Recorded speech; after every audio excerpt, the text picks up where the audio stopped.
Greetings, fellow Gothamites. Tiki here. And BlueDragonFive. And AdvBlueDude. And we're back to talk about episode 10 of Fox's retelling of the Dark Knight mythology, entitled Lovecraft. Where is Lovecraft? Where is he? So join us as we venture into Batman's birthplace. And explore Gotham. What the name was that? That was Christian Bale, Batman. I'm Batman. I'm Batman. Where is it? It's more like an irritated sportscaster. What is that?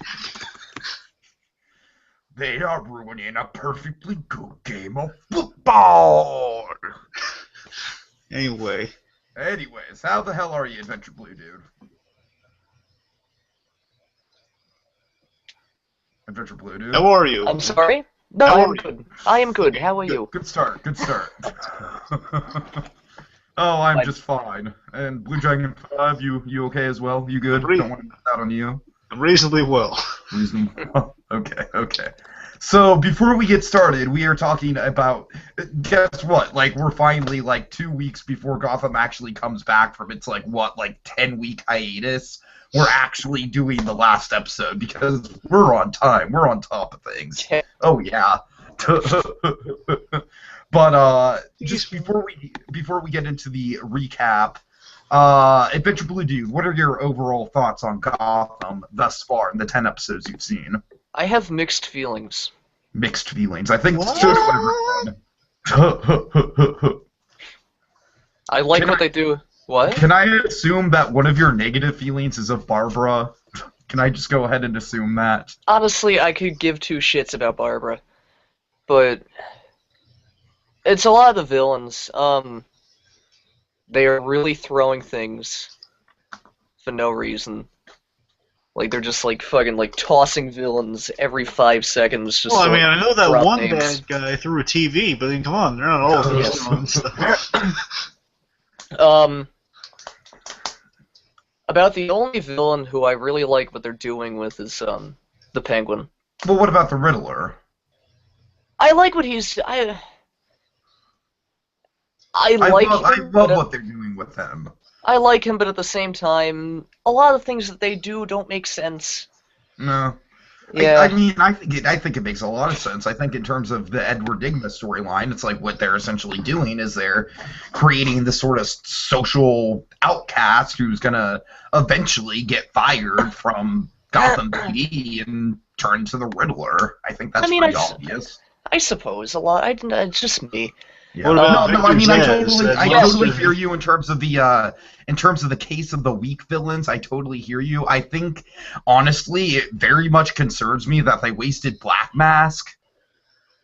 Well, I mean, that was just his father, so they haven't quite wasted him. Well, potentially. I mean, we don't know for certain, but it could be one thing I will challenge you on, though. Yes. Come on, Falcone and Maroni are both awesome. Oh no, the mom's been really cool. Can we all agree on the mom's been really cool? Oh yeah, I really like what they do with that. But yeah, So basically, all the reoccurring villains you're fine with. It's just the villains that are only in one episode and then drop off you're not fine with. Zaz I despised. What? Oh, I didn't like Zaz. No. I didn't like. It makes no sense for the character. Okay, why does it make no sense for him? Oh god. Well, first of all, you're just opening up a can of worms I have no involvement in right now. Stand aside for a moment. I will. Second of all, he picked up a gun. No, what's the first one? I'm sorry, I didn't hear over to you. What's the first one? I mean, I didn't like how he's working for the mob and just, things like that I didn't like, and then I got more mad that I probably should be that he picked up a gun and started shooting people. Well, he still did the mark. I mean, as long as they die. He did do the mark. He did do that, but I think there's a lot they're haphazardly changing a lot of characters, I feel. Well, to be fair, eventually, just to be fair, and I'm going to stick with this myself, I mean, regardless, I think just the version we got is pretty cool, but I love how it's open. It's really open for him to eventually become the Victor Zsasz. I know, think about it. Right now, he's unhinged right now. Just the idea that eventually one day he might get in debt or just completely lose his sanity as the crazies start to start to pour in, or like maybe the mobs after it starts to fall suit, he'll be out of the job, and then it'll just be completely crazy, and then there'll be shirtless marks all over him. I mean, I suppose, yeah. I'm saying it's open enough, right? What? It's open enough, right? Yeah, I suppose, yeah. Yeah, that's all I'm saying. All right, let me give AdvBlueDude one last kind of very general question before we get into the thick of things. Favorite episode and least favorite episode? I honestly have no idea. Honestly, I don't even know. Oh, we all like Viper. Yeah, that was Viper's a good one. There's no Penguin's Barbara. Umbrella's good. Penguin's Umbrella's a standout, except for the Barbara stuff. Yeah, well, all the episodes except for Viper are the stands, but that's the Barbara stuff. Right. Like the episodes that focus more on the Penguin are usually very good. Sure. Like Very definitely. Can you pinpoint a least favorite? Oh, let me figure this out. Honestly, I can't. Like, to be totally honest, I like the show, but at the same time, they all just kind of blend together in a way. I honestly have to say my least favorite would probably be the second episode, just because it didn't really have any sort of relevance to anything. Yeah. Well, that may just because we didn't see Dollmaker. Maybe if they don't bring Dollmaker back, you're right. But I think actually, if they do. I forgot about Dollmaker. I forgot that they had him. Well, they named him. Yeah, that's my problem. Yeah. I mean, I hope they would bring him in at some point. Otherwise, So do I. I would hope so. If not, then it's just a wasted opportunity. Yeah. Yes. Yeah. Okay, but anyways, so overall, AdvBlueDude, your thoughts are, give us some positives though, some positive elements that you like. Yeah. Some Bruce positive, Wayne, positives. The Sorry. kid who plays Bruce Wayne is good. Oh yeah. I love your Oswald shirt, by the way. I just noticed it. Oh yeah, it's Oswald the Lucky Rabbit. Can you stand up so we can see it a little more? That was not intentional, but I mean, you could if we're watching Gotham and Oswald Cobblepot. Oswald. But now I just want to see like a 1930s cartoony version of Oswald Cobblepot. The Penguins played really well. Falcone and Maroni played really well, especially Falcone. Oh yeah. Yeah. I like how Maroni's a cartoon character. Yeah. I think they're kind of like good contrast to each other. One's like an over the top villain, and the other's kind of like a cold, calculated villain. Yeah. I agree with you about Bruce Wayne. Certainly, I think everyone who's a fan of the show does agree that Bruce Wayne is a really good element. Are you a fan of Alfred? Oh yeah. Less so, but yes. Less so than us? No, less so, but yes. Oh, okay. Yes. Well, we're big fans of Alfred. I personally think Alfred is just about the strongest thing in this whole series, so we'll get into that, because he's got some awesome moments this episode. But without further ado, gentlemen, you want to dive into Lovecraft? Yes. Lovecraft. Okay, so yeah, for like the fourth or fifth time this season, this is like a really annoying thing that's really starting to bug me. It's like whenever we see an episode named after a character, don't expect that character to actually be in the goddamn episode. Selena Kyle, Harvey Dent, now Lovecraft. And Arkham too. Don't forget about Arkham. Well, I don't know. Arkham kind of thematically, it has a little more ground to stand on. But I still felt like it was just like, oh, the title's Arkham. We must see a lot of Arkham. No, we really don't. It's really just kind of a plot. Yeah, you got a point on that one. I'll give you. Yeah. The only one that wasn't that way really was Spirit of the Ghostly Episode. That had a lot to do with the episode. Right. Okay. Anyways. So, Fish does our previously on. Oh, sorry. One more thing. I can't wait for the Barbara Gordon episode. Yeah. Because she'll have like 2 scenes. Well, hopefully none. Hopefully it'll be like a funeral episode. Oh god. Anyway, I'm sorry. Keep going. But then we'd have to like put up with everyone saying how great Barbara was for a whole hour. And do you really want to deal with that? What if Gordon just said, you know what? Now she's dead. I really don't care. So it's just everyone shitting on her. Oh, that'd be Mark. Fuck her. Okay. What? Fuck it. Only one who would care would be Montoya. He'd become Batman. Oh god. Oh god. That'd be horrible. Anyway. Okay, so let's get this on track. We got a lot to get Okay, through. let's take us through it, Tiki. What happens? Okay, so Fish does the previously on. She's like, take it over Falcone's business is gonna be like slipping on a glove. We see Selena residing at the manor. We see Oswald threatening Liza. Is that about it for the previously on? Yeah, sure. I think so. And then, okay, so meanwhile, we have the opening of the episode. We have a bunch of goons. These goons really remind me of something out of Home Alone, specifically Home Alone 3. I just gotta say it. They do remind me of the spies from Home Alone 3. But anyways, they're lurking outside the house. They knock out the gardener, and then one of the female goon, Well, Tiki, they're assassins. They're not goons. A little credit. I will always use the word goon. They are goons.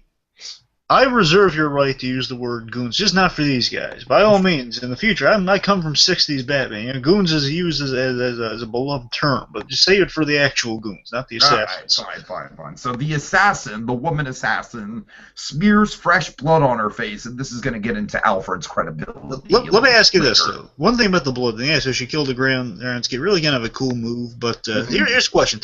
Do you think... So you think she just unnecessarily killed that? She just unnecessarily killed that guy, like uses blood. She kills him. It smears the blood. You don't think she just killed him to smear the blood? They just killed him. I would hope not. That'd be silly if you just I could just use fake blood. Like, oh, I need blood, or even cut her arm. She could do something. Well, no, she doesn't want to steal his ass or stick. Oh God. Anyway, alright. Anyway, forward. So she's got she smears some of the blood. It's a really creepy bit too, by the way. She smears the blood. Anyway, so she this shows you she's kind of an interesting assassin. You know, use a little smearing the blood as part of deception. They use every part of the buffalo, they say. Oh yeah. Meanwhile, what's Selena and Bruce doing? So we see Bruce balancing on the on the railing of a staircase, which is really love cool. this. Oh yeah, I love this. It's him being trained by the master herself at this sort of thing. Oh yeah. Selena joins in. She's sharing balancing tips. Offers to take him up to the Midtown Bridge. I want to see that eventually. By the way, I think that'd be a cool scene. Bruce, he can't get over the death of his mother and father. Oh, we know that. Oh yeah. She asks why investigate your parents' murder? He wants to know why it happened. Yeah. And so I love Bruce's logic with this kiss, where it's like she offers him a kiss and he doesn't accept it. He's like, I'd like to, but why would you just give it to me? There must be some sort of ulterior motive behind it. And God damn it, I have that same sort of thought process when it comes to girls, and it is annoying as fuck, and it is probably led to me not getting dates that I should have gotten because of me being paranoid like that. Well, so, I really liked a bit that she said before the whole kiss talk. Yeah. She has a really nice bit after he says, I want to know why it happened, and Kat kind of suggests that you just need to get over the bad stuff that happens to you, because we can assume the bad stuff's happened to her, and it's how we get her lifestyle. Sure. She's taking the bad stuff in stride, and maybe I'm just kind of thinking thematically with Bruce here. Bruce, he doesn't get over the bad stuff, and he kind of turns into more. He's going to eventually turn into more of an ideal. Oh yeah, big time. So he's turning a little bit more to the crime, kind of becoming more acquainted with the city. It's like she's taking the bad stuff and just kind of adapted because of that. Bruce is trying to. It's like a little hoverboard space of leeway between him and the actual downgrid of the city, if you will. Sure. Okay. Meanwhile, I just wrote down in the. Well, first of all, I like how she's just like, screw you, orphan. Yeah, pretty much. Yeah, Bruce here. I love Bruce being a detective right off the bat. And he says, he says, I'm sure you're a nice person, but I think he says nice. It's been a while, folks, so we'll dodge you on this. It definitely has been a while, yeah, that's for sure. I wrote this literally. I was prepared for this the day after the episode aired. I want to make that clear. Oh wow. You kept me waiting on this one, you. I literally forgot why we had to delay this so long. I think it was because when I got back from Six Flags, my computer was giving me all that trouble. I think that's what it was. Yeah. Anyway, so she says, like, Bruce says, you're a nice person, but I don't think you're a. What was the line? What does he say? He says, you're not a nice person. I don't. Darn it. Remember, he says, like, you're deep down. It's like you're not doing mean things, but you're a nice. I know you're a nice person, but you're not nice. I guess that's what it is. But you're not good. Yeah, something along those lines. We're butchering it, but it's something along those lines. And pretty much he gets offended by this. It says, you're not doing nice things. You're not good. You wouldn't do this.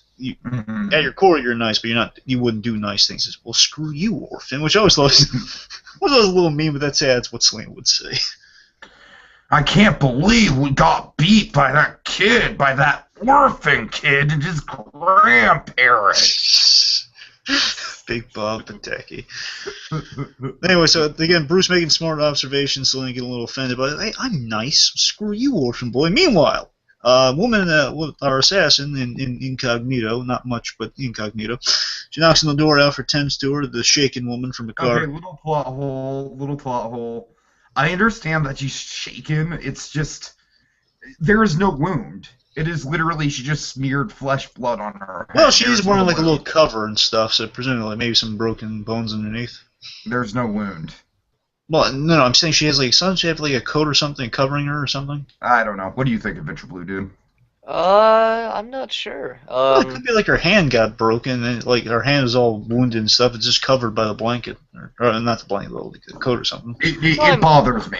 It bothers me because it looks like she's trying to pass off a head injury, but there's no wound.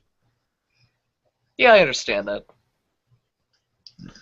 And Alfred is just so badass throughout the rest of the episode. I just don't want to undermine any of that. I don't want to look like a sucker. Okay, so anyways, I just have on my notes, Alfred fencing and kicking ass. Yeah, so tends to the shaken woman. She gets in there, revealed assassin. Big old chase happens. Just love this. I just love the simple moment. She looks at Selena and then she realizes, oh, that's her. Then she snaps into action. And then Alfred realizes what's going on. She's like, run. Yep. Run! Yeah. No, it's such a cool moment. Just Alfred, oh, he stole this episode. He was so good in it. Oh, yeah, absolutely. Alfred was Batman in this episode. Just, tell he's fencing them, he's fighting them, he's giving some good hits out. Anyway, so they're running away. Also, we get to see more of the manor this episode. Took 10 episodes. We're finally exploring the place. Right. I love how Bruce knows, like, the little secret exits and corridors, going to, like, a little, like, a service entrance or something.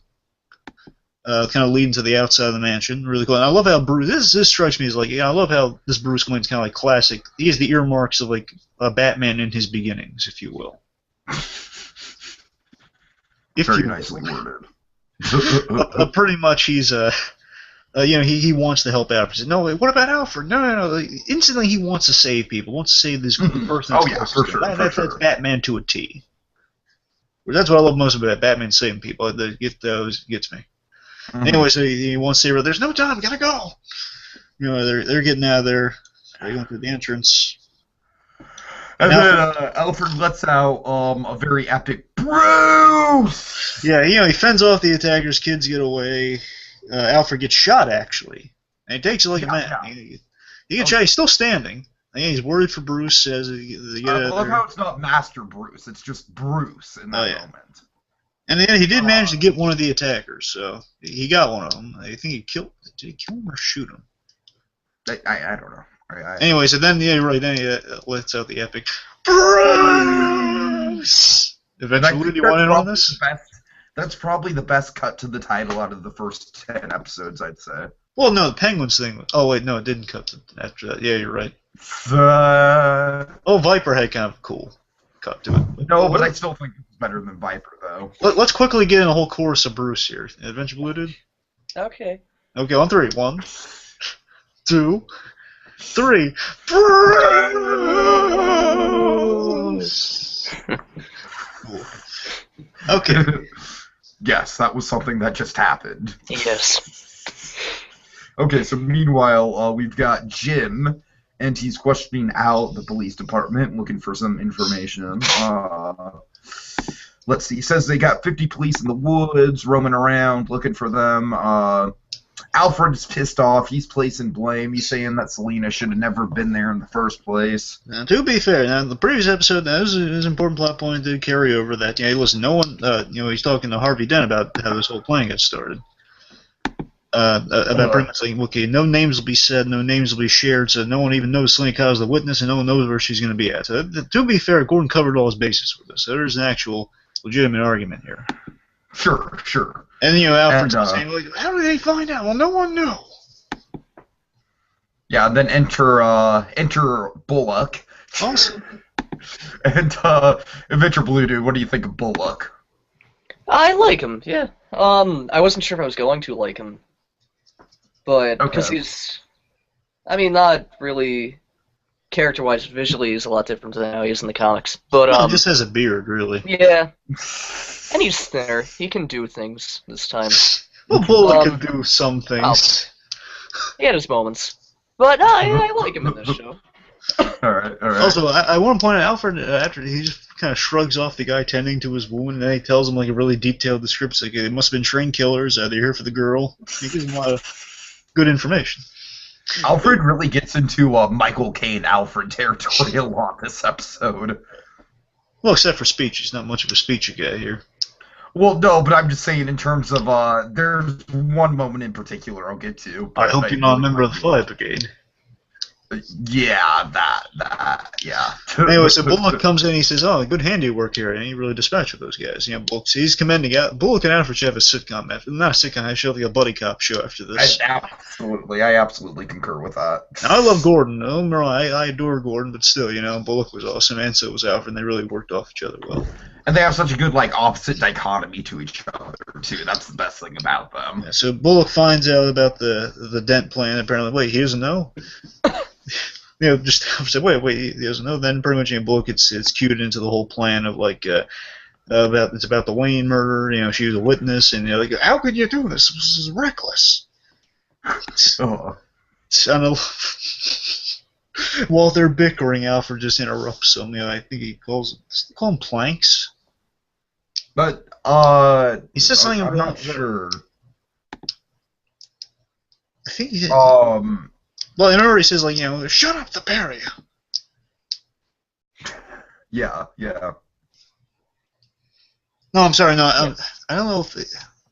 Sorry, either I miswrote an Alfred quote down here, or it meant plans. No. I know exactly what you're talking about. I wish I could. Oh no! I remember. He called Gordon a plank. I think. Okay.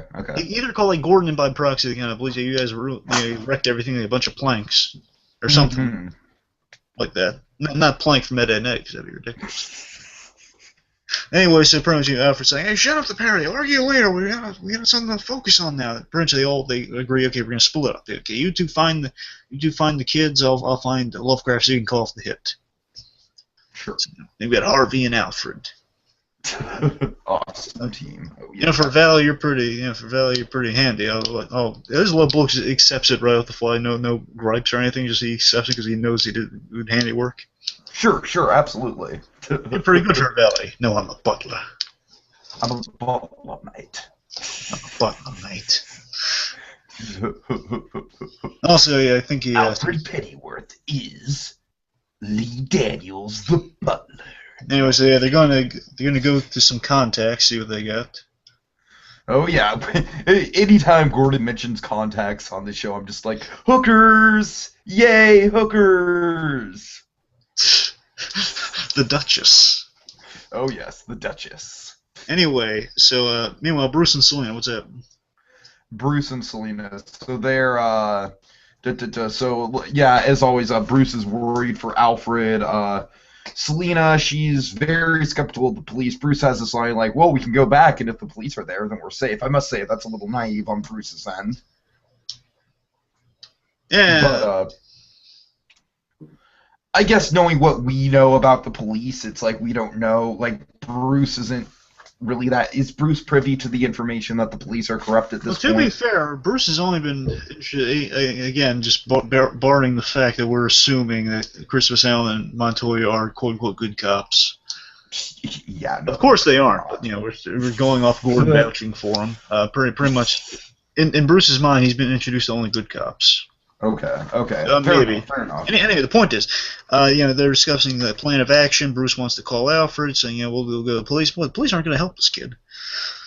They're not going to be much help anyway. Mm-hmm. And let's see. I love how. Sorry, not that. So Selena says, maybe they're after you.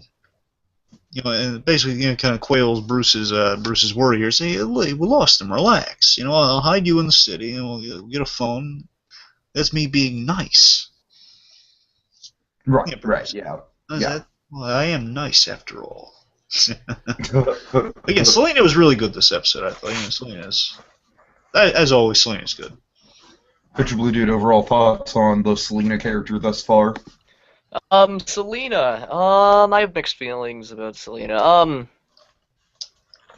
She's an interesting character. Yeah. But I'm not sure. I don't know. I mean, like. What's the issue? I don't know. Like, I like her, but at the same time, I don't. And I'm not quite sure why. Is it an acting thing? I don't think. I think it's a writing thing. Do you want to know more about her? Is that it? No, it's not that. It actually could be an acting thing. It could and might be an acting thing. I think it's a mix of the acting and the writing. Okay. Well, I don't get it, but okay. Like, put my finger on it, honestly. Well, I mean, like, I think one of the things that I kind of appreciate about the character, but I could see how someone could misinterpret it, is like, I feel like she's written to specifically be very naive, but also street savvy at the same time. And well, yeah. I don't know, maybe are you kind of like, do you kind of have issue with that she's kind of like both of those things? I honestly can't put my finger on why. Okay. It's not that she's bad, but it's not that she's. Maybe it's because she was named after the worst episode in the series. That could be it. I mean, it could be just sharing that name might have tarnished the character for me, just completely. All right. Well, what do we got next, AdvBlueDude or BlueDragonFive? Hey, we don't all look alike, okay? I don't know what you look like, sir. Okay. It's like that weird silhouette thing. I know. All right. So Penguin and we got Penguin and Falcone. Penguin and Falcone. Okay. So Falcone is having a little sit down with Oswald. I just love right off the bat. We don't even see how we got there. We just start the episode with Penguin. He's been bound and gagged. The bag comes off his head, and he's just that's how Falcone contacts Penguin for a meeting when he really needs him. Mm-hmm. So the previous episode, we should mention that previous episode, Falcone's money got blown up. Right. Which he's none too happy about, per Fish Mooney's plan. But Penguin is absolutely right that it was not Maroney's men who did that, and he says to look in Fish Mooney's direction, and he implies that you have a mole. Oh yes, right as Liza walks in, really good time. But he knows it's Liza, and he's just kind of he's dancing around because he's not giving away when she could easily do that, and then he says, I know what you're going to say. You're going to blame Fish, but what would Fish have to gain from this? And Brim said, well, pardon me for saying this, so Don Falcone, but why would you keep her around? And she's trying to horn and try and take over your territory and whatnot. Saying, well, so is everyone in town. I love that excuse. That reasoning is that no, that is pretty good logic right there. Yeah. I keep Fish because she makes me money. Because she's got the club and everything, so she does kind of making money. Sure. And then pretty much says, okay, you find me. I'll find you proof of the mole Don Falcone, and you'll see, pretty much. Then you'll see it is Fish. I'll prove it to you. Because he does say it wasn't Maroney. I didn't tell him anything. So because it makes sense. I can't have you working with Maroney. I understand. Give him information. But don't give him information. It's going to cost me a whole bunch of money. Sure, exactly. Yeah. Anyway, so let's see. So then I like when Penguin just kind of goes back to his theme of oh. That's dirty work. Yes. Yeah. Also, I love he's in the car now with basically the Maroney version. Now that Frankie's gone, Now that Frankie's gone, this is the Maroney version of Gilzine. I know. Yeah, wonderful. Oh, I love. Why can't the world be full of more Gilzines? So we have, and even appropriate enough beginning with a G, we got Gabriel. Oh yeah, no, yeah. And Gabriel pretty much saying, well, gee, Oswald, why didn't you just sell Liza out? Sorry, I don't know why I must have wrote those messes backwards. Why didn't you sell Liza out? Well, Liza's Penguin's excuse here. It's a little loose, but we'll see where they go with it because we've given credit before and it's paid off. Liza's a time bomb. Yeah, pretty much. We'll see where they go with that. I mean, Liza at this point is kind of like becoming a Chekhov's gun. Now remember, Liza's just his link to knowing stuff about fish, really. So yeah, we'll see. But I'm just saying, like, we know that Falcone's going to find out about Liza. We just don't know when, and when he does, a gun's going to go off. Metaphorically speaking. Of course. Well, yeah. Meanwhile, and possibly also physically, possibly. Oh, of course. Meanwhile, we got to see with my favorite guy, Gordon. Yeah. Oh, yeah. Gordon and Dent. Of course, Gordon is understandably upset with Dent because he's wondering, like, how did anything get out?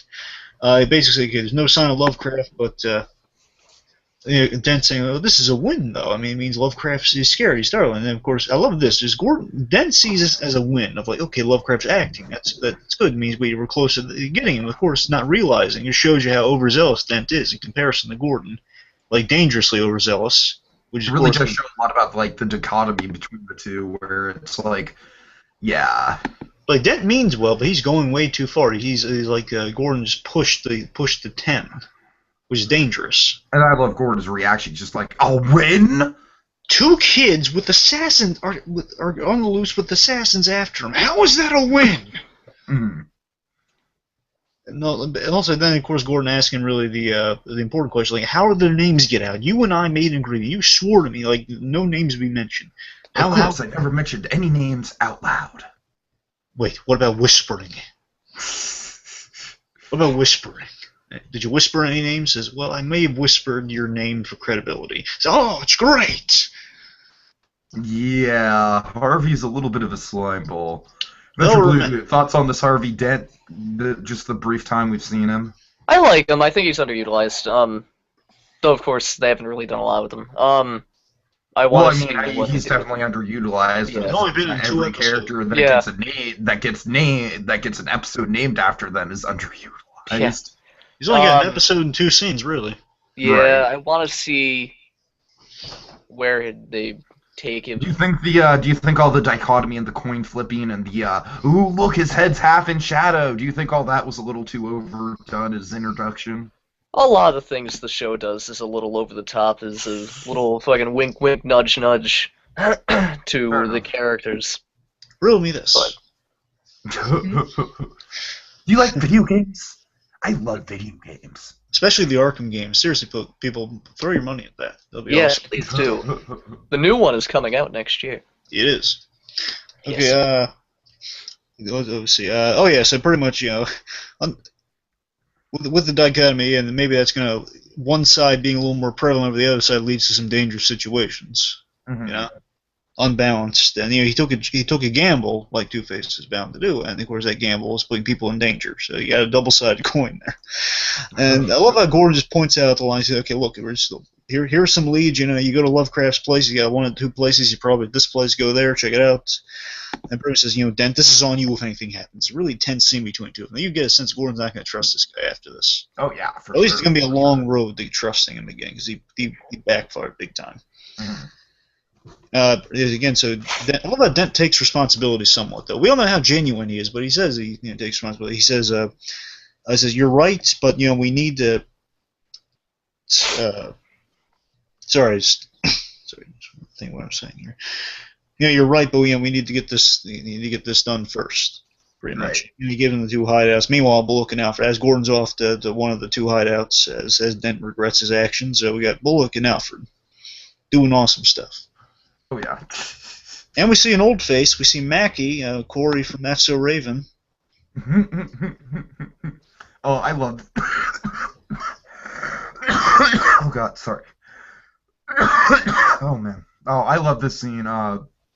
Again, really good, kind of like opposite sort of tension between Alfred and Bullock in their. The best lines are in this scene. Oh yeah, oh yeah. So they interrogate Mackie, a kid from the aforementioned second episode. That second episode is really bad. You know, I think it's only, to be fair, it has a lot of good stuff. It's just bad, like, in comparison. Okay, just to be fair. It's really bad. It's pretty bad. Well, we love the twisted couple. Remember? Smiley. Remember the smiley bad guys, the smiley couple. The smiley couple, yeah, I know, but they're bad. They're bad. Well, they're bad guys. No, they're just bad. Yes, they're bad guys. Yeah. Yeah, he's right. They're villains. They're bad guys. Well, we get a 60s episode. Is that the end of the world? Hey, Balloon Man was a good 60s episode. Okay. Anyway, so they're interrogating Mackie about like where can we find Selena? Like where are some of her hideouts? He's got nothing.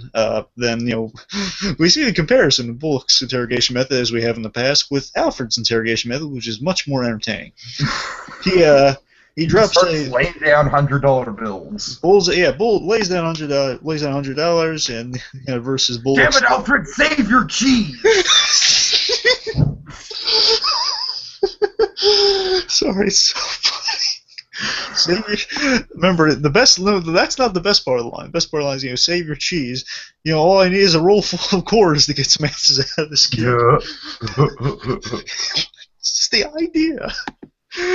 Bullock would get answers. $700, he would use a roll of quarters to beat answers out of a man. That cracks me up. I'm sorry. Yeah. Good stuff. So just in comparison, all I need is a roll for a quarter. It's like parenting methods almost. Like, no, let me beat the kid. No, just reward him. It's so funny. Then he gives him like an extra 100, but he says, okay, she's probably with a fence right now. Ask Fish Mooney. She'll probably know. Sure. And they're off.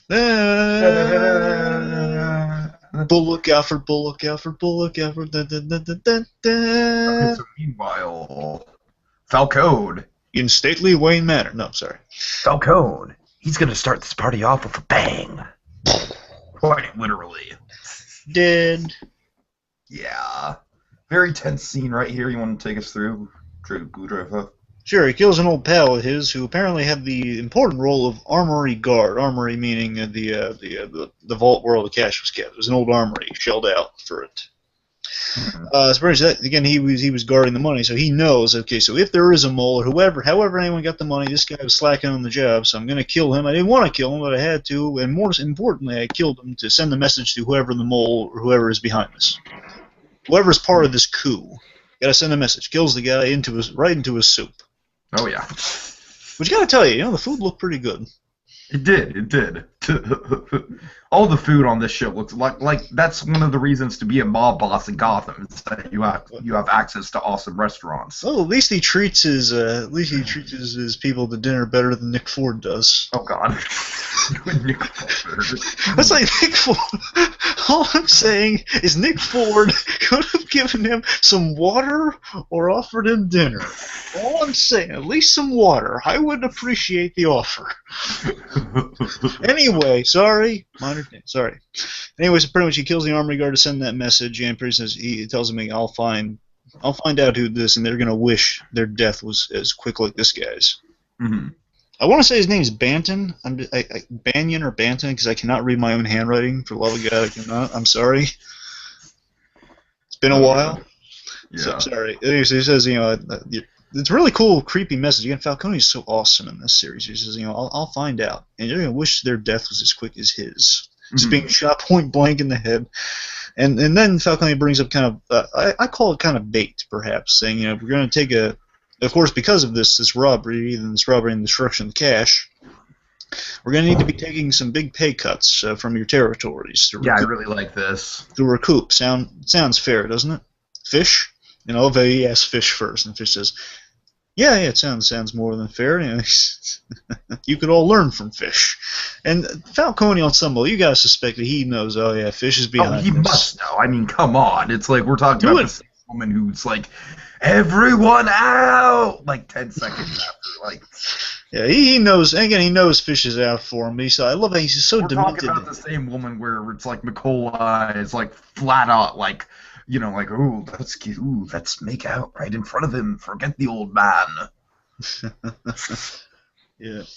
Anyway, so yeah, it's great that he's just he's basically toying her. He's like twisting her like around his fingers in terms of like being, oh yeah, sure, say you're on my side. I know you're after me. I'm gonna make you on my side right now in this moment. So if they don't turn on you, I will.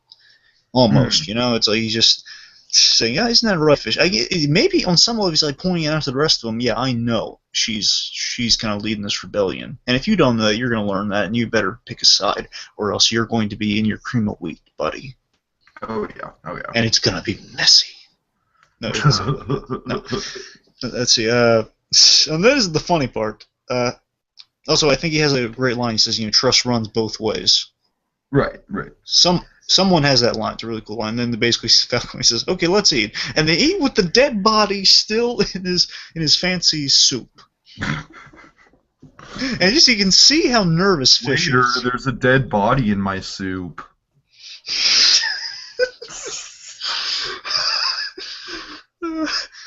Maybe that's why Nick Ford doesn't treat people too. Well, last time I had to kill someone here, and they still don't like bring the long story, kid. Just right. I just hope you ate before you came, okay? All right. Anyway, I love how nervous Fish is, and it shows you that Fish. At this point in the series, we're seeing Fish's plans are kind of falling through, and really, I assume when we come back from the break, we're going to see her, like, when she's back in a corner, what she's going to do, like that whole, like, I'm going to kill him with my bare hands and my teeth. Yeah, we need to see some teeth action come out. AdvBlueDude, your thoughts on Fish? I like Fish, yeah. You like him? Okay, good. What about beef? Do you like fish more than beef? Or... Sorry, dumb joke. Like, it's very obvious that her sole purpose is to die, but she's there, and I like her. I agree with that. Well, I mean, there's a slim chance of prison. Not eventual death, but I'm saying for a short time prison. I mean, she'll live for a little bit. She'll live until the end of the season. Yes. Like, what if Penn would just torture her by keeping her in a cage or something? I don't think that's gonna happen. No, I'm saying there is actually some Penn constantly who does that to people. Still, though, I don't think. That's fair enough. I'm just throwing some stuff out there. That's all. Oh, yeah. But you like Jada Pinkett's performance and everything? Oh no, I like what she does. She's one of the stronger performances in the show. Yeah. Cool. I feel like she gets kind of a mixed reaction, so I like that all three of us are fans of. Yeah. Overall, I think so. Yeah, I think a lot of people think she plays it over the top, which she does. But it's just part of the style of the show. I love how she can just turn on a dime. That's so great. That's amazing to me. I mean, I wouldn't really say that's the style of the show, but more the style of the character. Well, no, I think overall the style of the show is just, it's not trying to be Nolan, you know what I mean? Oh, no, definitely, yeah. Yeah, it's trying. I also don't think it's necessarily trying to be 100% comic book either. It's kind of trying to do its own thing. It's kind of trying to find a happy medium between Nolan and the comic book, which I can kind of respect. But in that way, there is kind of like goofy, over-the-top villains around, like an Oswald Cobblepot, or like a, like, I don't know, like someone like a Fish Mooney. So yeah. Okay, so meanwhile, back with Bruce and Selena's quest to find a payphone. A very hard task indeed. Right, so I saw someone using a payphone outside of McDonald's the other way, and it just looks surreal. Like, it just looked like something that shouldn't happen. Yeah, remember when payphones were really cool in movies and stuff? Like, Back to the Future, it made really popularized the payphone. Remember the movie Pay Booth, or whatever the fuck that movie was called? Could it be Phone Booth? Phone Booth, yes, Phone Booth. Remember that movie? That was an awesome movie. You remember that thing Superman used to change in? Okay. Sorry. So Bruce finally find a payphone, and I love how this moment kind of Bruce realizes he's being rich and opulent. And he realizes, wait, I don't have coins. I never needed coins. Anyway, so he wants to call Alfred. Obviously, Selene says, "Why do you want to call your butler so bad?" He says, "Well, he's my family." And then she finds it. Going, that's a great dynamic. She's she'll toy around with Bruce, but then when after she kind of sells him, she then provides the coin for the fun. I love that moment. That's a really good moment. Mm. Okay, and then before, and this kind of bothered me though. He gets the coin, he kind of wastes it though, but it's for story purposes. She says, "Okay, listen, you're good on your own here." It says, the truth is they were there for me. I lied because I wanted, I wanted to freak you out a little. And basically, he's saying I wanted a pal. And I really like this because I feel like this is a very realistically 12-year-old little girl thing to do. Yeah. And so I think this is kind of one of the more likable moments with the Selena Kyle character that we get. Yeah, you're right about me. Not really nice. I'm just deep down. No, not really. Yeah, right. Yeah. Meanwhile, I love how Bruce obviously doesn't want to lose her because first of all, he cares about her. Second of all, you're my guide through this city. I'm gonna need some help here. And third of all, he doesn't want to lose her because she's the head witness. Oh yeah, right. Sorry, that's the most important piece. Anyway, also, I love Bruce's line that's convoluted reasoning. Again, just being a detective, just kind of being right.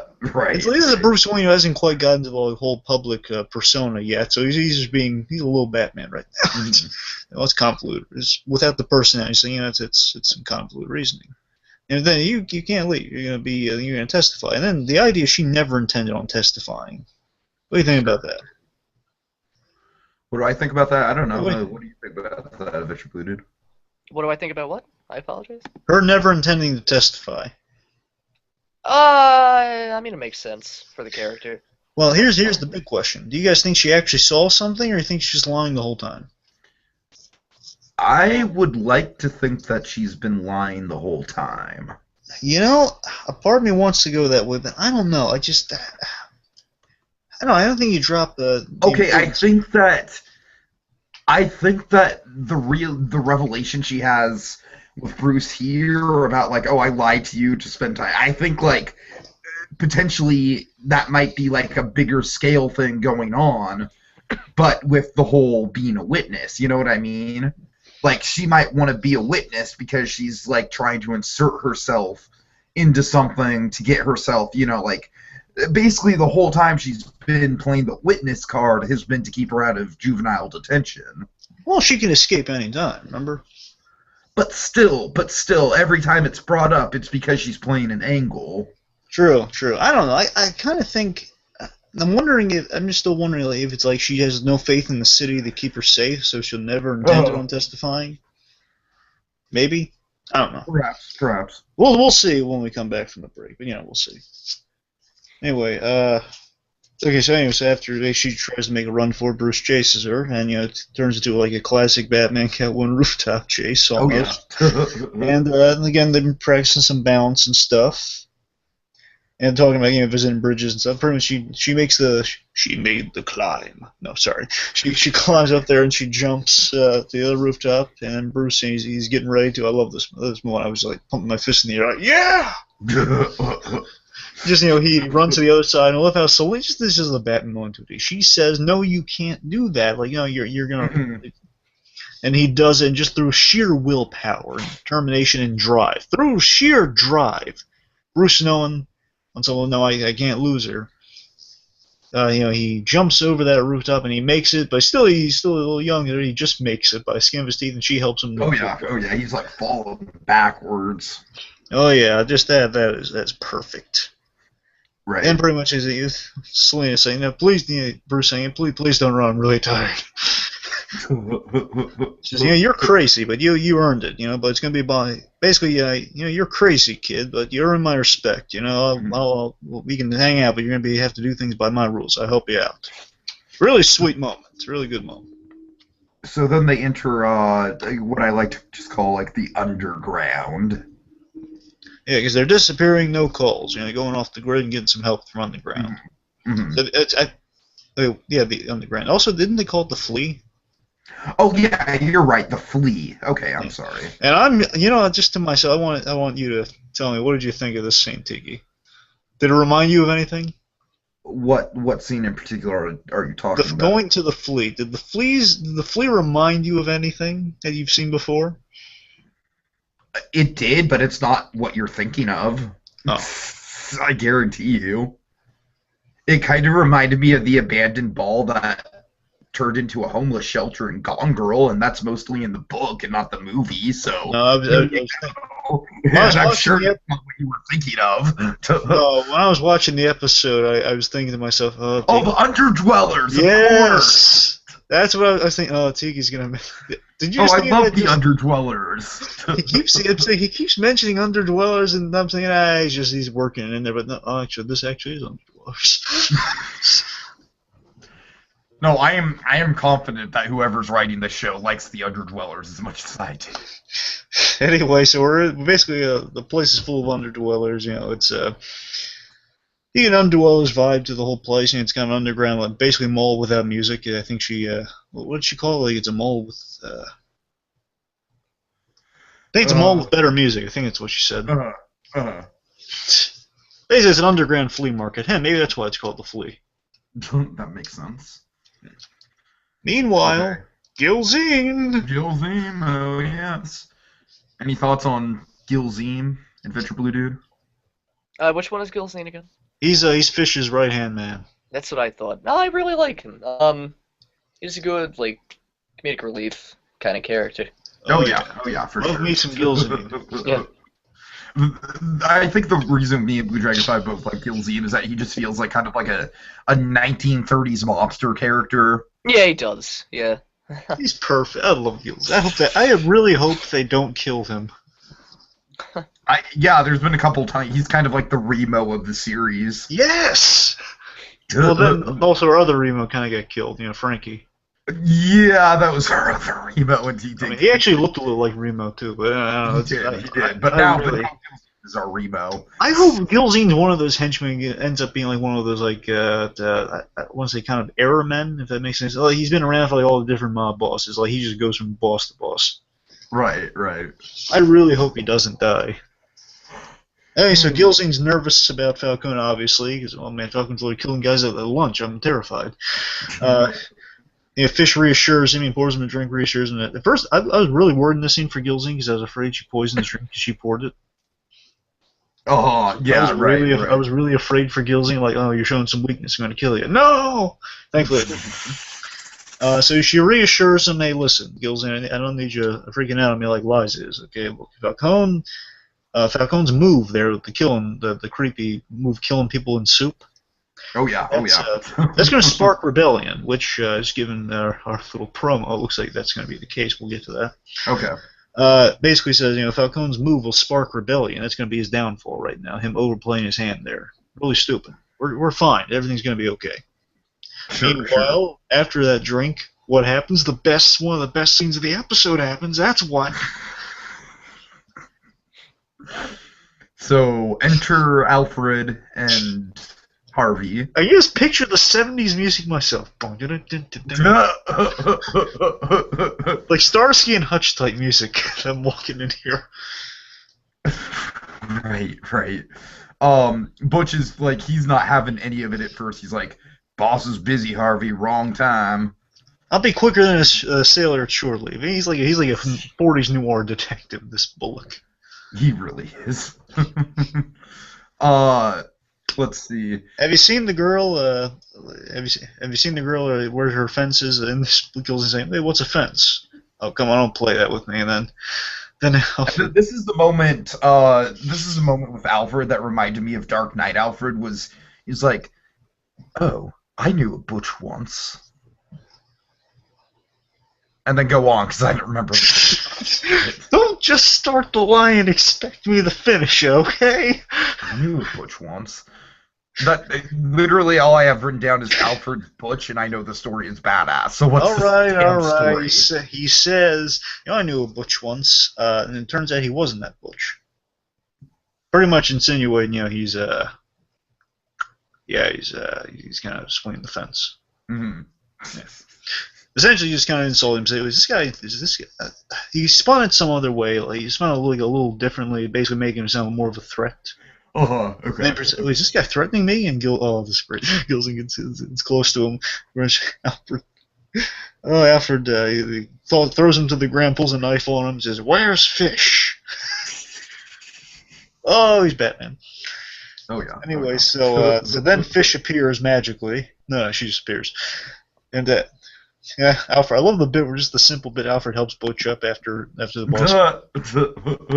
There's no hard feelings. Again, help me up. I got the attention. I got her in here. That's all. Right. I'm not gonna kill you yet. Anyway, so and she knows. Basically, she knows about the whole Lovecraft thing. She even knows about the underground coups. Man, that really wasn't safe from everybody, was it? No, not at all. Not at all. Can you walk us through the rest of this? Do you think?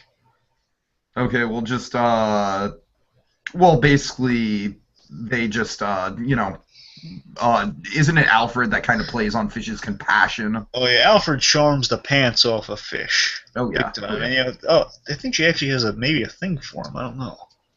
Ooh, I'd like to see that. The point is, Alfred is a real charmer in this scene. It makes you, basically, yeah, he does. He appeals to. He mentions, she's mentioned the girl in question is with Bruce right now. Mm-hmm. And of course, that first of all, it sparks Fish's interest because Wayne, important name in the kind of the power of the town. Sure.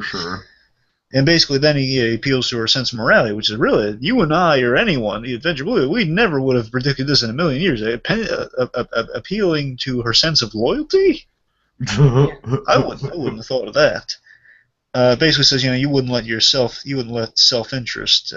Basically says it's not in my interest, so why should I care? Saying, well, a person like you wouldn't let self-interest outweigh your sense of honor and compassion, would you? And she's charmed by it. Look at the performance of Jada Pinkett Smith. She's actually looks like she's really touched by it. If not touched, then maybe definitely intrigued. He's got like a Sean Connery thing going on here. He does have a Sean Connery vibe about him for sure. Well, he is kind of inspired by the Sean Connery take in Earth One of Alfred, but it's. Sorry. I'm not even gonna ask. Please don't explain. I won't. Anyway. The point is, like, she says, okay. I just love how Fish gets charmed by Alfred. That's hilarious to me. That's awesome. Yeah. He says, okay, love Bullock's playing witness to this, too. Oh, yeah. Okay, but remember, you're going to remember this for me if I need a favor someday. Oh, boy. That's going to pay off. Okay. Okay, so Bruce, he gets some new digs, man. Yeah, he's looking like a cool street kid. Word to your mother. This might be the most bizarre scene of the whole episode. We get the return of Ivy Pepper after 9 episodes. Yeah, I was surprised she came back. I was surprised too. Adventure Blue Dude, what's your take on all this? Ivy Pepper. I don't like that. I don't like that. Who does? No one does. No one. They should not. If it helps you at all, the series creators, I'm not sure how serious they were with this, but they kind of just in response to it, they said, we'll when we bring her back at some point, the idea is they said she'd be in a foster home, so I guess now they confirmed that then she'll be in a foster home at least. That's very true. Yeah. And they suggested that her name will be legally changed to upon relocation or something, it'll be changed not to Pepper, obviously, because her father was, accused of murder, and some dark connotation. Her name will be changed to Pamela Isley, perhaps. I fucking hope, because Pepper. I would like that also to be changed. That is just punching you in the face with references. Again, to be fair, if they go somewhere with the whole, if they go somewhere with the Pepper thing, because remember Pepper's first story reason, the maker of the daughter. Oh of this guy. Yeah. So I like the idea of changing your name. That's kind of a cool idea. It's it's the simplest solutions we never think of. We don't like this name. What are you gonna do? Well, let's legally change it. Okay. The nudge that they're trying to give is sending viewers to the hospital. Yeah, let's just hope they change that it. Is a beautiful analogy. So we find out Ivy's mom has committed suicide, and Ivy's has not taken it well. No, not at all. Apparently she, from what I understand, she was put into juvie. Am I right? Yes. Yeah. I don't know exactly why she put in a juvie, but I don't know. Maybe she did bad stuff. Yeah, that's actually a good question, because when we see Ivy in the pilot, she's plants. Very mild-mannered, very soft-spoken. Yeah, she's got the plant thing going on. Yeah, plants, abusive father. It was a whole ball of wax for her. I don't know. Right. Anyway, so apparently she was put in the juvie, and or perhaps she's been adopted upstate. That's what they said. And I guess she's either hiding or like just briefly here before she's adopted, put upstate. Hmm. Hey, this is a dumb question. Could upstate still be in Gotham? No. Right, that's what I was afraid of. Well, maybe she's running away from the whole thing anyway. Who knows? Well, either that, maybe the assumption is like she'll go there and eventually come back to Gotham. Oh no, probably yeah. So there's been a lot of talk of how this actress gave a really bad performance in this role. What do you think? I don't see it as terrible. That's okay. She didn't have a lot to do. It's okay. I think the actress who played the woman assassin this episode is a lot worse. Well, yeah, and I think that's because she has literally not really any character at all. That lady. The girl who plays Ivy is like 9.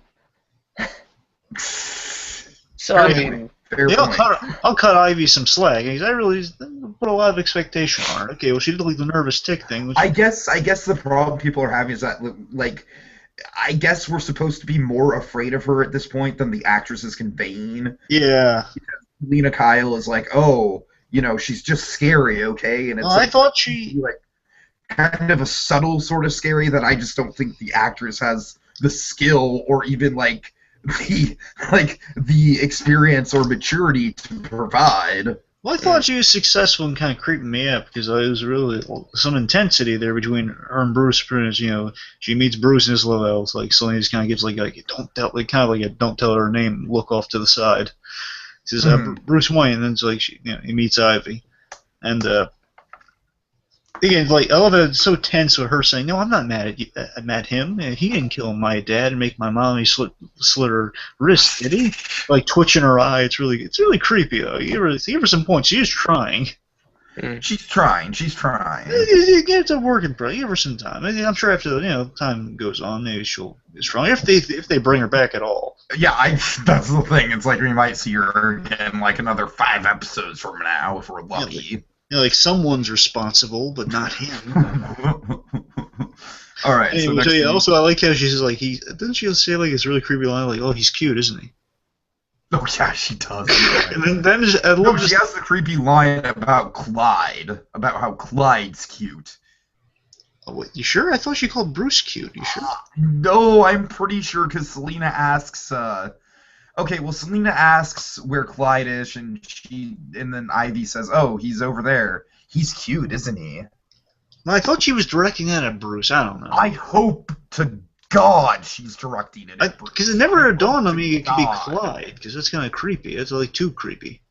Yeah, that's major creepo. Because I figured it was kind of like a faux pas to talk about someone being cute right in front of him. That's what I thought it was. It's still like it's a little off. Okay, you could probably be right. I'm sure I just kind of misinterpreting it. So she reveals that Clyde the fence is at the factory in the Narrows, and again she says he's cute, isn't he? And then I just love the visual of I love that this was acted. Just like Selena just grabbed Bruce by the shoulders, like saying like kind of give him the don't look back, just keep walking.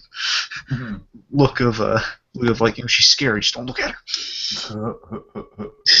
That's fun.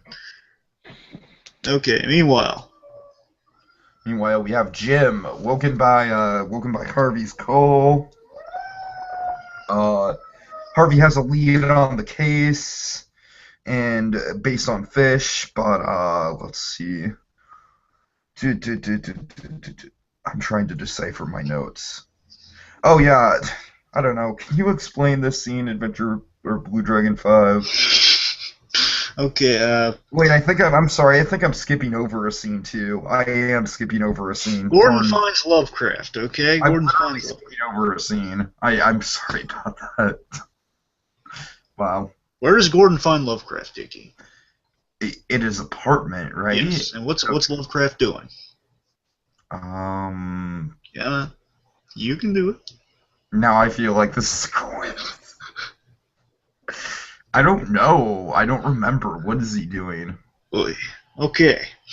So, Lovecraft's cowering, like kind of some a panic room, or at least in the back bedroom or something, hiding from the assassins. Basically, we hear of this, like a big bad higher up has sent these killers to get Selena and Lovecraft. So this is a big kind of I guess maybe MacGuffin describes it. I guess like we don't know who this person is. I would definitely say so. Yeah. Yeah, because remember these are the guys I assume will tie into the whole Wayne Enterprises plot. I assume. Mm-hmm. Anyways, the point is, like, there's a higher up, a big bad we don't know about yet, who is commissioned this, and we find out Lovecraft's not the guy who commissioned the hit. He's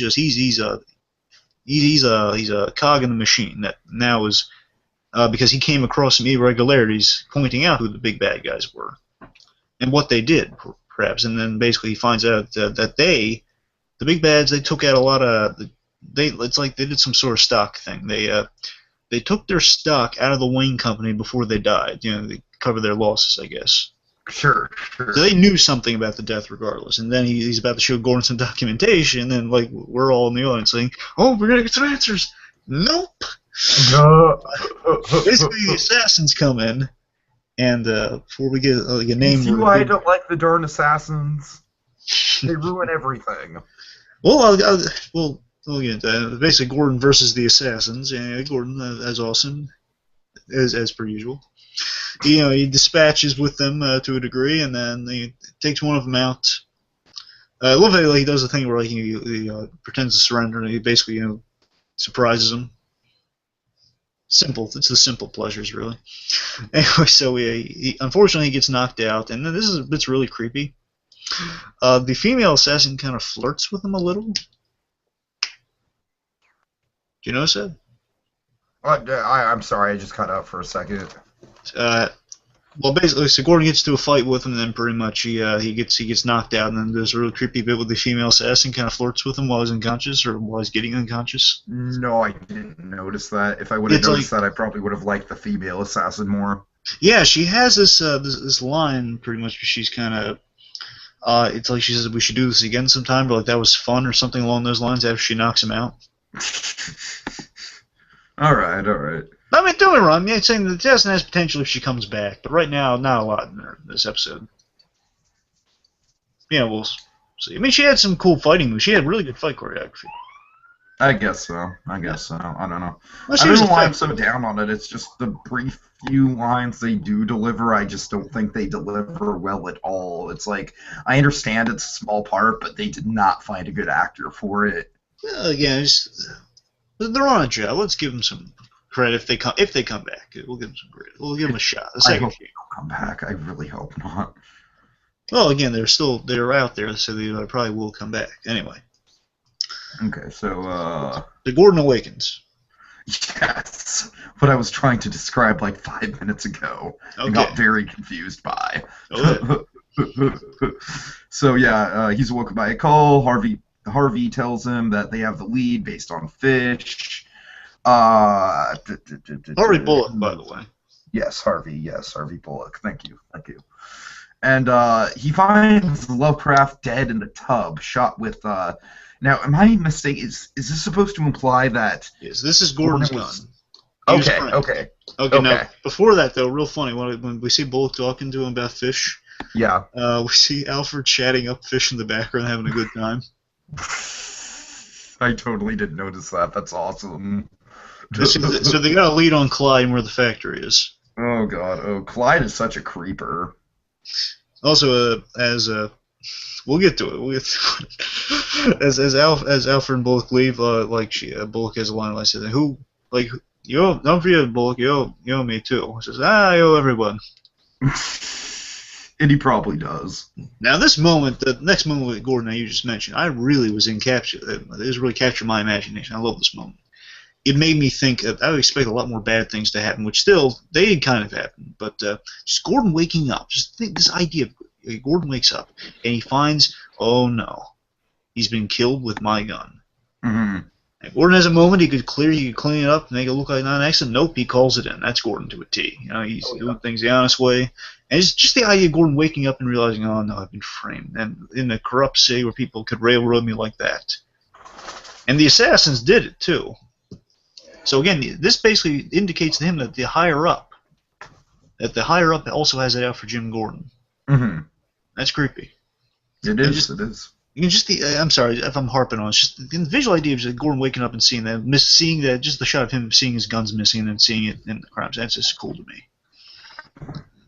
No, yeah, I mean, it really kind of says a lot about, like, you know, like, I think one of the big reasons you like Gordon as a character is he gets put through so much shit, and yet he's able to prevail, and he's able to do the right thing morally. The thing I love about Gordon Batman, just real quick, just the main thing I love about Gordon Batman to a T is just, if I can name one thing, they always do the right thing no matter what. That's the reason I love Batman. Anyway, so it's going next scene. So we get, actually, Cat and Bruce, they meet Clyde.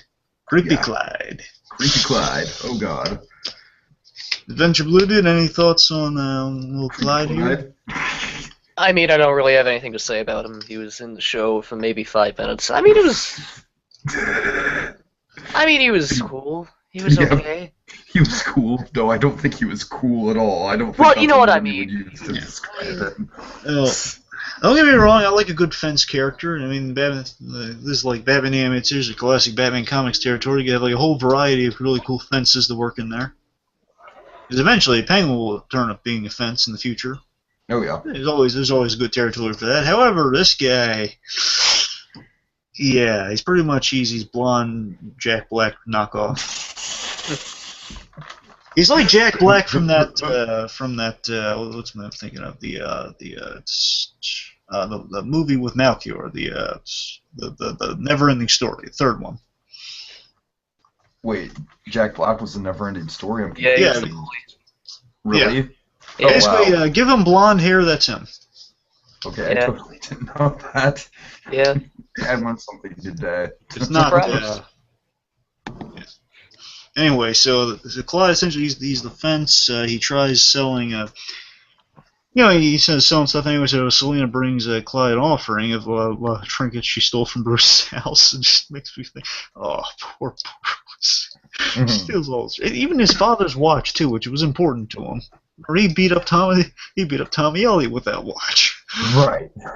You can even see some of his blood in there. No, I'm kidding. Oh god. Anyway, so trying to sell Bruce's possessions, they get some credibility with this guy. Also for some fast cash, presumably.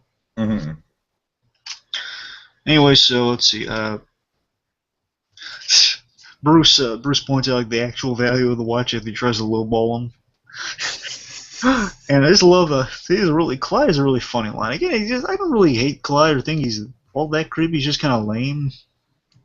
I don't know. I just think I just think the fact that he's doing these deals with children makes him creepy unto itself. That's the creep factor I get from him. Yeah, I just say he's kind of like, either you gotta make him more interesting or he's just kind of... I mean, he's essentially like a children's version of like a pawn shop. Well, he kind of reminds... Sorry. Hey, he is kind of like the Underdwellers. He's like the sewer king a little. Oh god, a little bit, just a little bit. Well, anyway, remember, he doesn't just deal with children; he deals with adults too. Remember that. I guess so, but it's just the fact that he's swindling these children that just kind of rubs me the wrong way, I guess. All right. He's kind of like that. I don't know what movie I'm referencing, but the guy that went around, he captured kids in nets. What was it? Bedknobs and broomsticks? It's something along those lines. No, you think of Chitty Bang Bang. Chitty Bang. That's the one. That's the one. Thank you, AdvBlueDude. That's the one. You're welcome. Great fucking movie. Where was I? Toot. Sweet. Toot. I don't know. Sorry. What? Now this is the part where my notes are gone. So no, I got it. Rely on you. No, I know where I'm going. Okay. I'm finding myself here. Okay, so after is that metaphorically or literally? A bit of both. Anyway, he says his really funny line. He says, "Who's this well-spoken dude?" Which is the most Jack Black sounding line to come out of this guy. That's very true. The point is, after Bruce tries to interject here with some class, they find it's a trap. It's a trap. AdvBlueDude. Tiki choked himself. I don't want to put myself through that.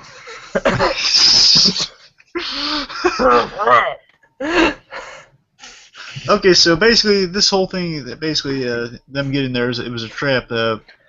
Selling, basically, Clyde intends to sell her out to the assassins for some cash. So they trap Bruce and Selena in a little room, where they basically try to stack things to escape, and for the most part, it works. Mhm.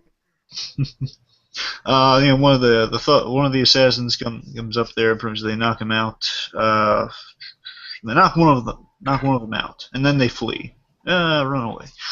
Trying to make a quick escape for the other assassin, the more competent assassin, the female assassin, tries to get him.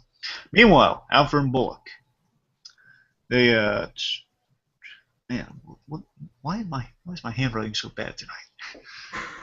Sorry. Okay, It's my fault.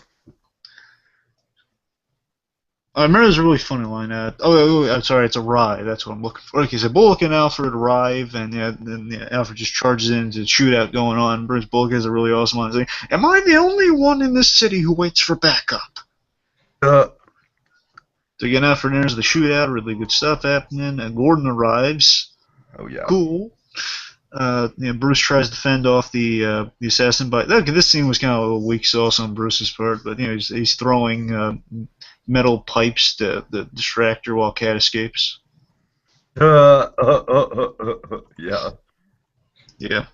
Well, I mean, what do you think? You think it's too much of a nod to the Batarang, or is it just he's randomly throwing things? No, I didn't pick up on a Batarang reference. I don't think it's too much. I think like the idea it might be going for if they are referencing the Batarangs, that he's not that good at throwing them yet. No. Which the point is he's distracting her, and even though it's kind of a futile, but he does distract her, and Selena gets away. The assassin catches up to him, and pretty much a really cool move, by the way. So she kind of like goes up from like underneath the thing and climbs up. Mm-hmm. Basically, like where is she? Like like you're not doing yourself any favors. You're playing bravery here. And she's gone, and he's telling the truth. She's gone. And then basically she gets away, saying, "Don't mistake bravery for good sense." Really good line.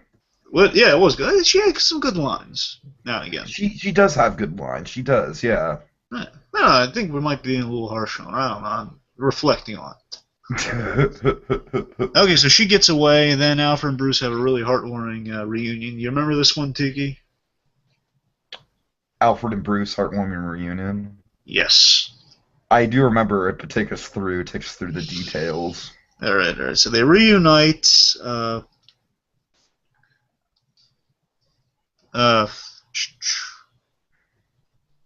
got it. I'm just. I remember. Like, there's a really fun one. It says, "Fancy seeing you here, Alfred." Then pretty much after realizing, if something happened to you, well, I mean, who employs butlers anymore? Very true. Yeah. It's a hard one. After they kind of get fun quips aside, then they give each other a big old hug, like, I'm so glad you're okay. A really sweet moment. I'm not doing this, but it's a really sweet moment. And yeah, Gordon, no, it is. Oh, now the ending I love here. This is a Gordon-centric ending. I really loved. Oh boy! First of all, I just love Gordon's like sense of relief after seeing, okay, Bruce is okay, and no one's dead. That's good. Sure. Meanwhile, oh boy.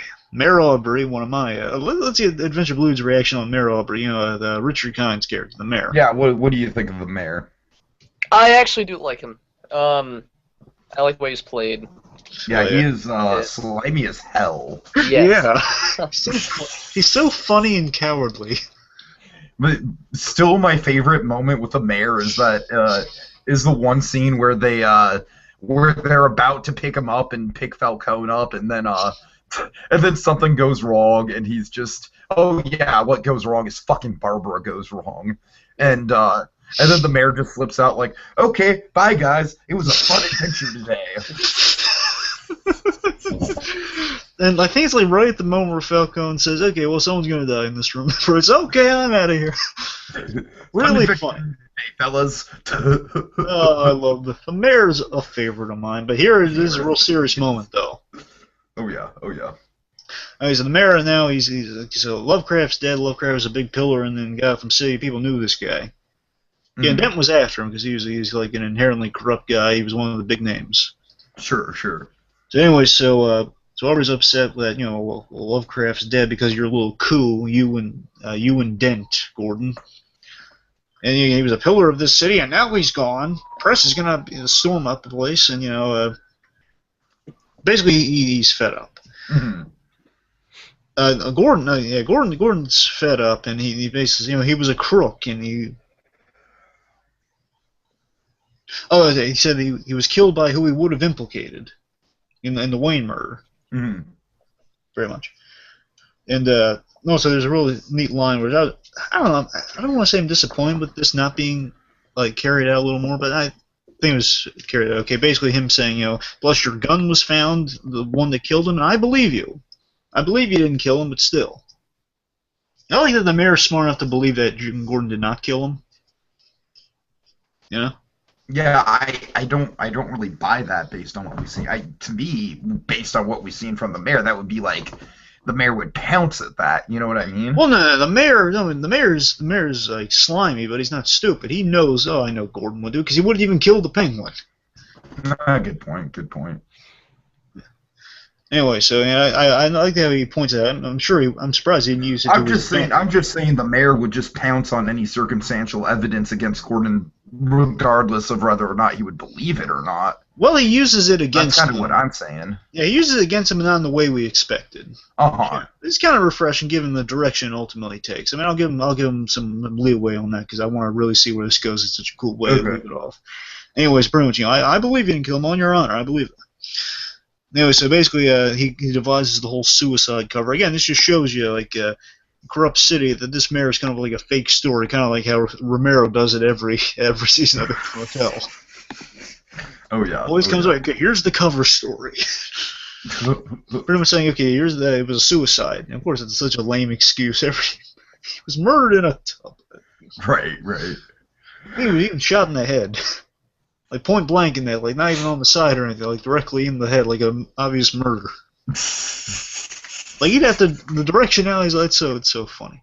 Anyways, pretty much, basically suicide cover, and Dent. And I love how he points out, Dent at least knows how to play the game, and he sucks up to me, and I like that. He's a brown nose. Right. Kind of just taking Dent down a little. Dent's willing to take responsibility. Certainly. Dent's willing to take responsibility, but the mayor won't have it because he plays the game. But basically, he makes Gordon take the fall in place of. Says, "Well, I'm going to make you take the fall for this in place of you being in a sack set in the river, putting you in." So the mayor literally straight out threatening Gordon. I'm going to put you in cement blocks, put you in a sack, and toss you in the river. That's what I want to do, but I'm not. I'm just going to place the blame on it. It's literally what he says. Put you in a sack and toss you in the river. Okay, so I guess, that makes up what I was saying about the mayor earlier. Yeah, he's very much still pouncing on this. Oh, yeah, I'm sure he's still going to be looking out for Gordon in the future. Oh, yeah. And I love this line. He threw this in his face from the first episode. You don't know where the edge is. Mm-hmm. Don Gordon doesn't know where the edge is because that's exactly what he told Bruce about knowing where the edge is. Right, yeah. Which may, in fact, seed in Gordon, knowing how to play by the book and knowing how to get around the book by still getting little loopholes. We'll see. We'll see, yeah, certainly. Yeah, meanwhile, Gordon and Bullock, let's just say Gordon has a really cool line to the mayor, pretty much. Pretty much is his line of saying Mayor, I'm sorry. Any line of that, he does not say that. What does he say, Tiki? Mayor Aubrey, you can kiss my ass. Yeah, that's a cool moment. You're expecting Gordon to be all gross. You're trying to coax me into that one to remember it. Gordon.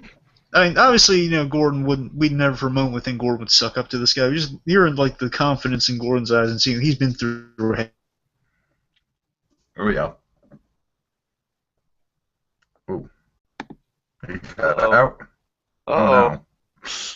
Oh, no. Darn it, Barbara. Oh dear. Oh. Did you know that Dr. Pepper has 150 calories per bottle? Fascinating. That is what I learned today. Is that what you were doing? Is that what you were looking up when you should have been engaged in the podcast tonight? Whoa, we are still alive. And I have been engaged. I just have had nothing to say. Oh, I'm sorry. I'm sorry. I'm back. Welcome. Sorry. So after that scene, he said, "Bullock, how far did you get without me?" Nowhere. Yeah. Sorry. We were talking about Dr. Pepper. Yeah. Did you know that there's And Mario 150 Pepper. calories per bottle? I didn't know Mario Pepper was a doctor. Yes. Anyway, sorry. Yes, Mario Pepper is actually the doctor that Dr. Pepper was named after. Anyway, so after he chews out the mayor and after he gets in hot water with the mayor, we find out what happened. Gordon's fate was after that awesome line.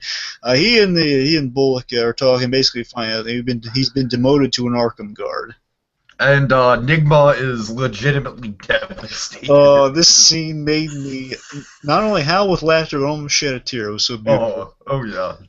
It's just. How could you not like Nigma after this adventure, Blue Dude? Well, I mean, it's not that I don't like him. I don't know. I have issues with the show.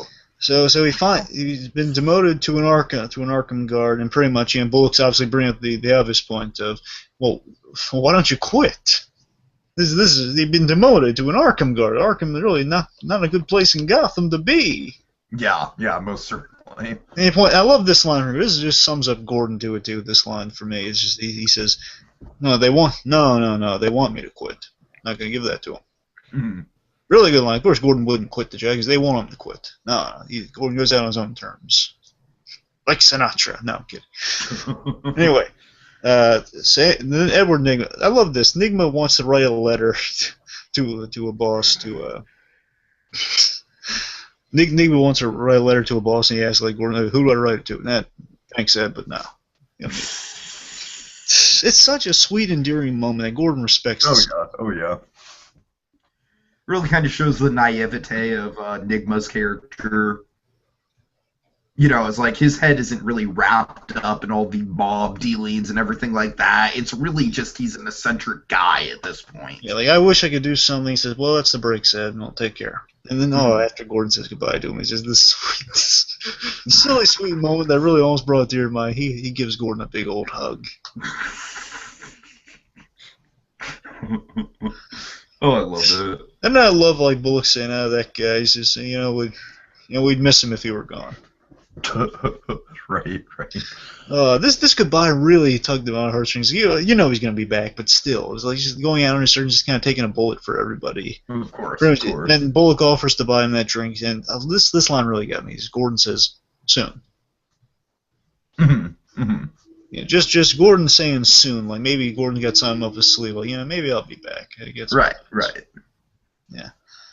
Anyway, real quick question here. You notice Nigma was well dressed in that scene. He's wearing like a three-piece suit. I did not notice that. No. Yeah, he's wearing a three-piece suit. Tie, jacket. I think he's got maybe like an undervest. And the point is, he's well dressed now. Do you think this is an out there suggestion? Do you think Nigma would be promoted to detective and we didn't know it? No. Not based on anything we've seen from the show. I like how he was in kind of a green suit. It was vaguely green. Yeah.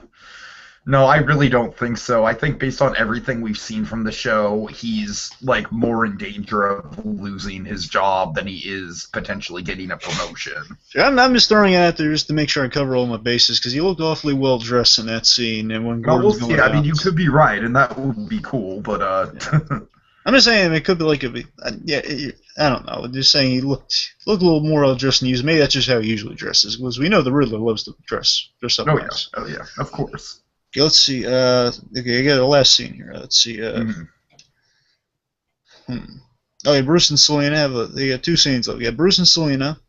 They have like a little goodbye scene of their own. Bruce, the window's still open, and Selena says, "Yeah, man, your security sucks," which is true.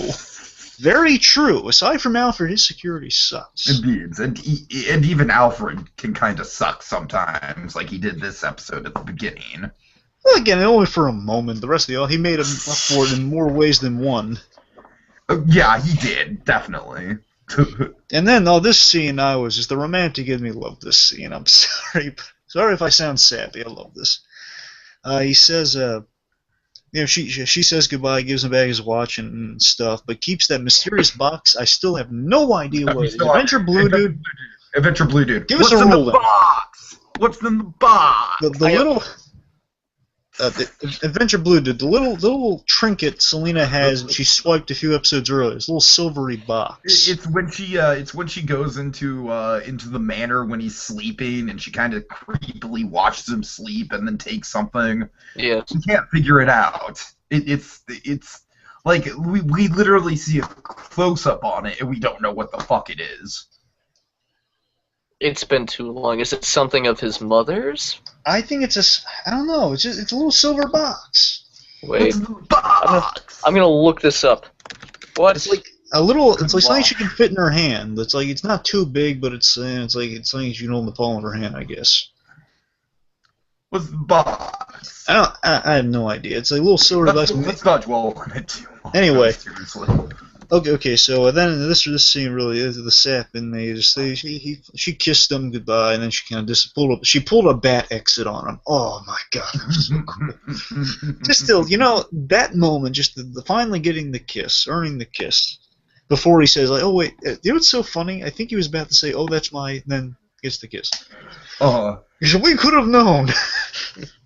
So at the point she kisses him, and then she pulls a bat exit. She disappears. Then Alfred swoops in saying, hey, what was that? I left the door open again. Can I take that for you, sir? The bag full of stuff. So, we're going to miss her, aren't we? Oh, yeah. Really, really, really nice. And, I wish that kiss moment could have come earlier, basically to subvert those last 2 crappy minutes of the previous episode. Fair enough. I don't know. To tell you the truth, I like that we kind of built up to it here. I think it worked out well. Because the worst of all Barbara moments was last episode. I still think that the ending to the last episode should have just been the mayor reopening Gotham. I think that would have been a perfect, or reopening Arkham. Yeah. That would have been a perfectly fine cliffhanger for me. Okay, anyway, so... Speaking of Arkham... this scene, this shot, the Gordon fan in me was so interested. Oh yeah. Gordon now dressed in his Arkham security guard duds. Getting Gordon as an Arkham guard in Arkham Asylum was an idea that never would have crossed my mind in a million years. Yeah, that's pretty cool that this show can like kind of give you Batman ideas that you just wouldn't think of. Yeah, and then I love the shot. It's just the foreboding shot. It makes me want to really tune into the next episode so bad. Oh, we're all looking forward to seeing the interior of just Arkham, seeing that foreboding shot of the Arkham gates, like they're closing or they're opening. The point is like they see the Arkham gates, and we see the small little Gordon walking into the huge foreboding building that is Arkham Asylum. Mm. Oh, and just hearing kind of that music cue of like, oh boy, you're in for the crazy stuff is just getting started. Oh yeah. This is the place where they bury secrets and the crazies of Gotham. They put them here. Things are going to get real, really scary and crazy. And I'm putting Gordon in there. And, the sanest man in Gotham's going to the craziest place on Earth. It's going to be scary. And the next episode, which comes out a week from tomorrow on January 5th, is called, appropriately enough, did you know this, BlueDragonFive? It's called Rogues Gallery. Are you serious? I'm serious, yeah. Oh my god! Oh, that's so cool. Of course, you know what this means, right? It means that literally all of Batman's villains are going to be in one scene. I doubt it, but I appreciate the thought. So don't get your hopes up too soon, because it's in the title, so we're probably not going to see much of a rogues gallery. It's funny, all of them know Gordon personally, so that's going to be really interesting. Right. So, yeah, really interesting stuff coming up. Honestly, I do speculation right now, but I'm burned out. I don't want to wake my brother up, and I'm kind of so... Do you mind if we kind of skip speculation, maybe do another direct ears video on it sometime down the line? Before the season starts. There's not going to be a lot of time to do that, but I mean, you sure? Well, I said in the next week or so. All right, sure. All right. It's something I do want to do. It's just tonight I can't. I have a lot of ideas. I just can't get into them. We're getting Leslie Tompkins. And also, oddly enough, we're going to take another break in between 11 and 12, but just for a week. Rogues Gallery is airing on January 5th, and then the next episode's airing on January 19th. You want to know what the next episode's called? Episode 12. What's it called? It's called What the Little Bird Told Him. Oh, the little bird. Oh my god. Pretty cool. Yes! Right, I need more right. titles! Give me more titles! I don't have any more, I'm sorry. Oh, well, that's disappointing. Oh, that was... Oh, you gotta hire the guy, give the titles, but actually make the episodes relevant to the titles. Right. Alright, is there anything else we need to go over? Apparently not. I'm sorry. AdvBlueDude, do you have anything to say before I burst into tears with Tiki subverted my Leslie Tompkins talk? I mean, I don't really have anything else to say. You know what? It's You want to a good just mid-season get into finale. like 5 minutes of speculation, Blue Dragon 5? No, I'm kidding it, Tiki. We'll do it directors. That's fine. All right. I'm sorry, AdvBlueDude, you were saying? That's a good mid-season finale. Definitely. I really, it's kind of like the most average episode for me, to tell you the truth. I don't love it. I don't hate it. I don't understand how you can call it just Rather- average. We have all these Alfred Bullock moments. That's the reason. That's the thing I There's some don't get. great Alfred Bullock moments. There's some pretty decent Bruce Lena stuff. I don't know. Rather, the It end of doesn't- it is a good setup for It just the... doesn't stick out in my head Yeah. as much as something like Spirit of the Goat does, or something like Viper, or even something like the Balloon Man. Like, those three are probably my top 3 favorites. This is probably number 5, because I don't even think it's as good as Penguin's Umbrella. So, yeah, it's probably number 5 out of 10. It's probably right there in the middle for me. But that's just my opinion. You know, you're totally cool to like this episode more than me. That's what criticism's all about. So, Yeah. I'll for you, Blue Dragon 5. Right. Okay, so AdvBlueDude, I'm sorry, you were saying. So you like the setup of the ending, right? Oh yeah, the ending at least makes it a good, like, mid-season finale. Sure, That's because up it's what's to definitely a come. game changer. Oh yeah, no, yeah, definitely. So I guess just some kind of closing thoughts on like the season up to the break here. So I think it's been. I think it's been strong. And again, really the only hindrance would be Barbara and Montoya. Like Montoya for a moment looking good, but then way down the AdvBlueDude, we kind of dodged the bullet on that a little bit. What do you think of that whole mess? jeez. I'm glad that they made Montoya a lesbian. I don't like how it's pointless that they made Barbara. I mean, I'm not glad that they made Montoya a lesbian if they're just going to make her a stereotype. Oh, she's not really a stereotype. Look, if you're gonna do Montoya as a lesbian, look, the only thing I say is that you got 3 things. I've told Tiki this on the show before, but just 3 things you need to get right with Montoya. Okay, 1, first and foremost, you gotta make her a good cop, right? Yeah. 2nd, you make her very loyal. She's loyal. Like, she'll follow Gordon to the depths of who knows where. Yes. And the 3rd, then that's where you get, if you get the first 2 right, most important, those first 2. 3rd elements, that's when you get the lesbian thing, because that wasn't even initially with her character. That was just them exploring more story opportunities. Yeah. Which I think was well, I'm not going to get into it. I thought maybe a little more of a gimmick. It's not a bad gimmick. I think it started as a gimmick, then it took on a life of its own. And so you're Anyway. essentially saying that the Montoya on this show is like a lesbian first and foremost, and a good cop way last. Yeah, like they're getting the wrong things as a priority. Yeah. She sucks as a cop, and she's not that loyal. Apparently, she's really not that loyal. And the only thing is, she's a lesbian. Apparently, she's a despicable lesbian too. She's having affairs. She's going on people's backs. She's a bad version of a lesbian. She's a naughty lesbian. That's not good. Oh god. Oh god. This is a PG-rated show. We shouldn't say things like that. Well, What's she's the not fuck's wrong being. with you, Blue Dragon 5? Well, you said lesbian. Bitch, fuck. Now I'm just being immature. Anyway, so overall, just I think the season's been strong again. Just aside from some of our those 2 female, again the female characters have at least gotten better in terms of like Essence had gotten better. Essence has definitely improved for sure. Essence improved. Fish Moo's always been good, and Selena has been great. It's just the other 2 really just been dragging the series down. I think. Even Penguin's mom's really cool too. This is a couple poot. So I think it's been a really strong series, and I've liked Ben McKenzie definitely has grown me as Gordon. I like all the performances except for those two I just mentioned. So Yeah. overall, I think it's been strong, and I'm really interested to see where they go with it. Let me throw this out to you. This is more for direct ears, but Okay. real quick. You think season 2 we'd be able to get flash forwards to like just Batman in the background in the shadows, like we don't see the actor, we just like see pointy ears like a fully grown Gordon? No. I think maybe eventually like season if we 2, go that far, it'd be like the last season. Okay. I don't think we need to see any Batman yet. I think the show's doing just fine without Batman, but just throwing it out there, see if we can kind of get like a good balance here. Like that's like little flashes of the future. But personally, I think I don't know. I'm a little more critical of this first 10 episodes than you are, BlueDragonFive. I think you have about 5 good ones and 5 bad ones.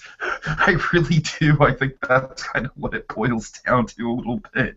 I mean, some of these episodes are really strong. Others are really hard to get through. There's just, I don't know. It's got that case of the week thing with me that I hate. They're getting better with it, but still, I don't.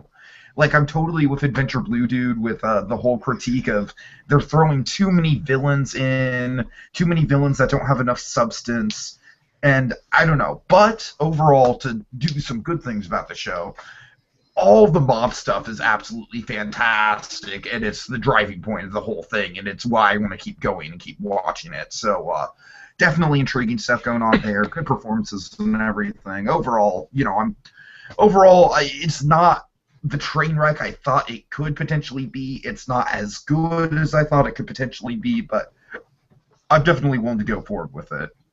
Yeah. Bottom line is want a good Batman show, Jim Gordon in it. It seems very interesting. It seems to be going in a good direction. So far, it's been delivering on that. So I'm interested to see where they're going to go with it next. And I still stand by my stance that this is the best Alfred I've ever seen on screen. Well, I know the best Alfred. Period. That's Ephraim Zimbalist Jr. But we'll get into that. We'll get into that we will. Finally, when we finally open the Batcave again. But yeah. Okay, but anyways, I say this is about it. Anything else to go over? AdvBlueDude, anything you want to say before we kind of comments on the season, BlueDude? It's an okay show. I hope it gets better as it develops more. That's I think that's all we can really ask. Fair enough. Yeah. Fair enough. Okay. So time to wrap up then. So remember, kids, however dark and scary the world might be right now, there will be light. There will be light. When we go exploring Gotham, yet again. Darn it, Alfred, save your cheese!